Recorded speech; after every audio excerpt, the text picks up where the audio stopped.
ఇది వచ్చేసి టోటల్ మొత్తం ఫుల్ ఫిట్టింగ్ అయిపోయిందండి. డాష్ బోర్డ్ కూడా చూడండి చాలా నీట్గానే మంచిగా ఒక మీద కూడా పడకుండా మంచిగా నీట్గా ఫిట్టింగ్ చేసినాము.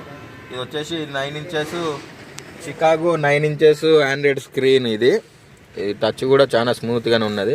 ఇందులో వచ్చేసి Chrome, Disney Hotstar, Netflix inbuilt వచ్చింది, అమెజాన్ ప్రైమ్ ఉన్నది, ప్లే స్టోర్ ఉన్నది, యూట్యూబ్ ఉన్నది, ప్రతి ఒక్కటి ఉన్నది.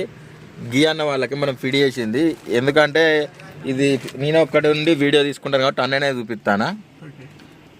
అన్న ఇది మీకు ఓకేనా అన్న? ఇది వర్క్ కానీ ఐటమ్ మన మళ్ళీ చెప్పుడు మర్చిపోయినా. ఇది 4200 స్క్రీను. 0 వేలని ఉన్నారా అన్నకి? ఇది పట్టుకున్నానికి ఇది పట్టుకో అన్న, ఇట్లా చూపెట్టు. నన్ను కూడా చూపెట్టాలన్న. 4200 స్క్రీను. స్పీకర్లు వచ్చేసి 3700 రూపాయలు 4 స్పీకర్లు. ఒక బండికి దీనికి ఫస్ట్ ఆఫ్ ఆల్ యాక్చువల్లీ మనం 1800 ఫిట్టింగ్ ఛార్జ్ అడిగినాం అన్నాను. కానీ